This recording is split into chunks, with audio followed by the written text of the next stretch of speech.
What is up, XRP community? Welcome back to another video. Thank you for joining me. Some big news going on in the crypto space. This came out late last night. I'll be covering all of that.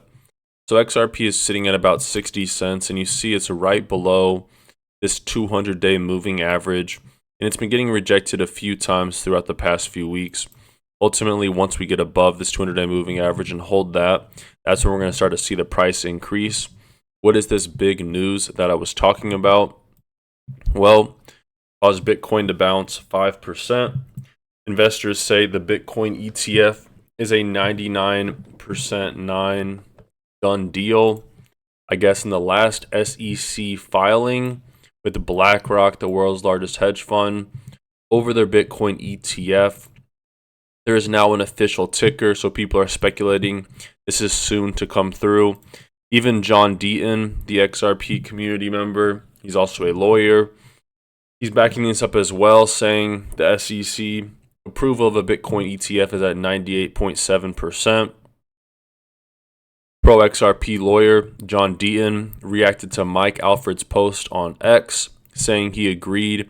He also believes in higher odds of a spot Bitcoin ETF approval due to constructive talks between the SEC and Bitcoin ETF issuers like BlackRock. Mike Alfred said the odds that a Bitcoin ETF is approved is 98.7%. However, there seems to be no excitement on Wall Street as January call options for many Bitcoin miners are undervalued. Bloomberg analysts have kept the odds of a spot Bitcoin ETF approval at 90% for over 2 months, as the January 10th deadline coming up next month for the SEC decision on the spot Bitcoin ETF looms. Experts pointed out higher odds chances for a spot Bitcoin ETF. The level of SEC engagement and back and forth changes on the ETF tells us this is a 99.9% deal, says trader and investor Bob Lucas. So yeah, this is about Bitcoin. It's not about XRP. But ultimately, this Bitcoin ETF is going to open up the gates for a lot of institutional money to flood into crypto, which is good for the whole space. Guys, if you want $41 for free to get some more crypto, sign up with Webull, deposit 1 penny, and you're guaranteed $41 in minimum value of free stocks just for signing up and depositing a penny. Sell your stocks, close your account, do whatever you want. Check out Webull in the video description below if you want that free $41. I'm not going to play this video, but if you do want to watch it all, you can check it out on Digital Asset Investors channel. And basically what he's speculating on is that the SEC is setting up a Chinese backdoor into crypto while trying to stop American companies like Ripple and Coinbase and every other US player. This is not too surprising considering the current president of the United States and all of his connections to China. But at the end of the day, this is just speculation, but it would make sense because we often ask, why is the SEC and the United States government so against welcoming crypto innovation when you have places like Japan, Singapore, Dubai, financial hubs of the world leading this regulation? And maybe this theory could be true as to why that is happening. And right here, guys, a very important clip from the BRICS nation. Mr. Mann says, the BRICS is the key to the new international monetary system. They're building infrastructure to bypass SWIFT and other payment channels of the West. They've been working at this for over 15 years. 6 new members were added last August. They will be included as new members starting January 1st of this year. Jim Rickards now calls them BRICS 11, comparable to the G20. And there's still a waiting list of 18 nations trying to join. The BRICS has 6 of the 10 largest oil producers in the world. It has 4 of the largest 7 countries by landmass and 15% of the world's gold reserves. The BRICS 11 is possibly the new OPEC. Take a listen. Is what I call the BRICS 11. That is the original 4 plus South Africa plus the 6 new members, including UAE, of course. Gold, and with particular emphasis on the role of the UAE. I have about 20 minutes to do this. I have 2 hours of material, so I better get started. So I want to start with history. Go back a little bit about the history of the BRICS. This is the picture of the leaders of the BRICS summit that was held in Johannesburg South Africa last August. You have Lula, Xi Jinping, Cyril Ramaphosa of South Africa, Prime Minister Modi, and on the right, that's not Vladimir Putin, that's Sergei Lavrov, who, of course, is the Russian foreign minister.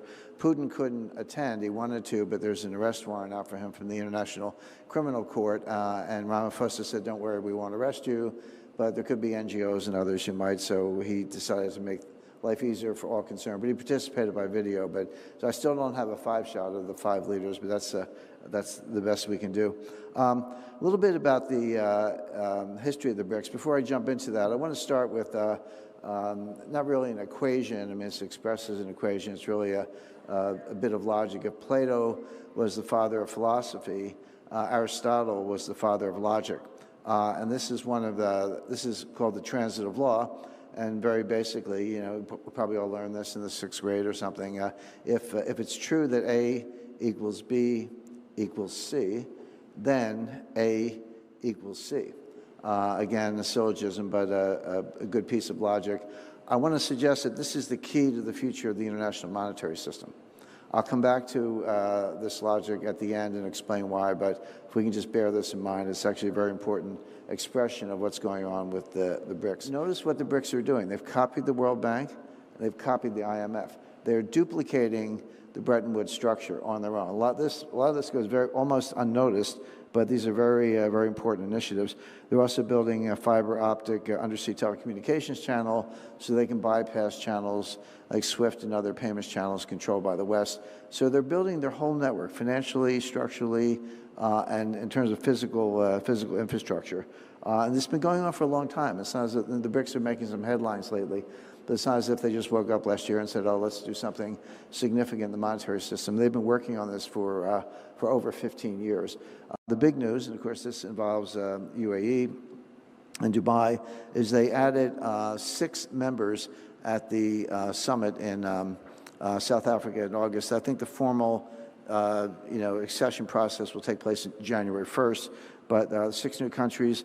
They're Argentina, Egypt, Iran, Saudi Arabia, UAE, and Ethiopia. So I'm now calling it the BRICS 11. They haven't called themselves that. I mean, we have the G20 and the G7, et cetera. So the BRICS 11 seems like a good working title, particularly because they have a waiting list of 18 nations wanting to join. And I've listed them all here. I don't have to go through the whole list, but kind of highlight Bahrain, Mexico, Nigeria, a huge country, 90 million people, et cetera. Turkey, again, another very important economy. Venezuela, a big oil producer. So the waiting list could take the membership up to 25 to 30, not all at once, but in a period of years in the relatively near future. Not the waiting list, but just the BRICS 11, including UAE.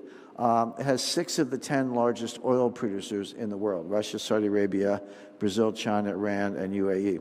It has 4 of the 7 largest countries in terms of landmass, 30% of the Earth's dry surface, 50% of world grain production, 15% of the world's gold reserves. And I think it's important to realize that BRICS 11 is possibly the new OPEC. We all know that Russia was never a member of OPEC. Saudi Arabia and Russia obviously cooperated on oil pricing, but Russia was never a member. But here we have a new group, the BRICS 11, that includes Russia, Saudi Arabia, UAE, and Iran, and Brazil, all of which are major oil producers. So it may be that over time, BRICS becomes the meeting place, if you will, for oil pricing rather than OPEC. We'll see. And of course, China, India, Brazil, Russia, and Saudi Arabia have a combined GDP of $29 trillion. That's 28% of global GDP. If you use something called purchasing power parity, it's a different way to measure output. Instead of using nominal, you say, well, how much is the money actually worth in your country in terms of what it can buy? That group I just mentioned would have 54% of global GDP. And China and Russia have 2 of the 3 largest nuclear arsenals in the world, and Russia is the single largest.